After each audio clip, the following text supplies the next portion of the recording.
paz do Senhor. Vamos falar sobre tentação. Tiago 1, 13 a 15 diz assim: Ninguém ao ser tentado diga, sou tentado por Deus, porque Deus não pode ser tentado pelo mal e Ele mesmo a ninguém tenta.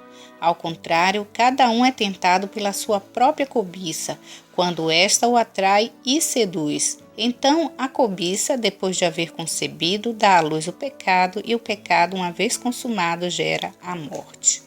Em Provérbios 6, 27 e 28, diz assim: Tomará alguém fogo no seio, sem que as suas vestes se incendeiem? Ou andará alguém sobre brasas, sem que se queime os seus pés? Claro que a resposta seria não, né? Ninguém sabendo que ali tem fogo vai pegar naturalmente para se queimar. Assim devemos proceder com a tentação. Se nós sabemos que aquilo é mal, que aquilo é uma coisa maligna, não devemos brincar com ela, passear, né? Não devemos nos expor de tão grande maneira que vamos nos ferir.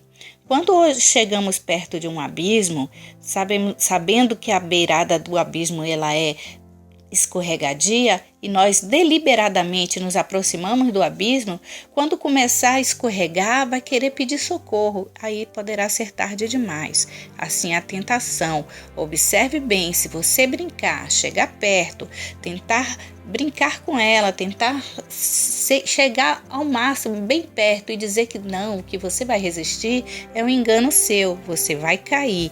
E por isso que a palavra de Deus diz assim em Efésios 4, 27, não deis lugar ao diabo, porque se nós não vigiarmos, nós certamente cairemos.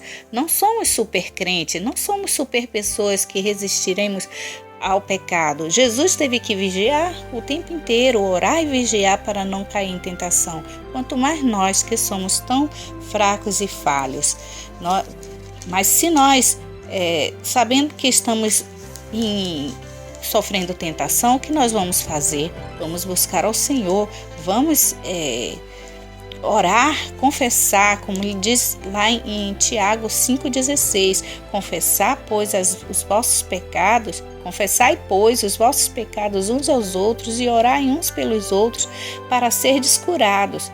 Muito pode por sua eficácia a súplica do justo.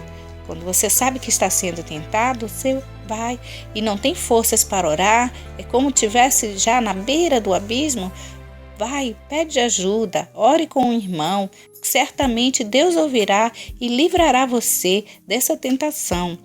Em Tiago 4, 7 a 10, ele diz assim: Sujeitai-vos, portanto, a Deus, mas resisti ao diabo, e ele fugirá de vós. Chegai-vos a Deus, e ele se chegará a vós outros. Purificai as mãos, pecadores, e vós que sois de ânimo dobre, limpai o coração.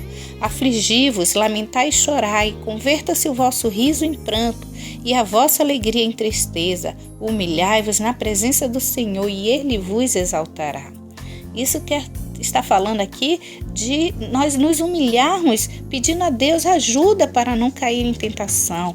Nos humilhar sabendo que Deus, se Deus não nos segurar, se Deus não nos sustentar, certamente cairemos e estaremos em pecado e nos afastaremos do grande Senhor, aquele que nos ama verdadeiramente, e estaremos caindo nas ciladas do diabo. Vamos vigiar. 1 João 3, 8 a 9 diz assim: Aquele que pratica o pecado procede do diabo, porque o diabo vive pecando desde o princípio. Para isso se manifestou Filho de Deus, para destruir as obras do diabo.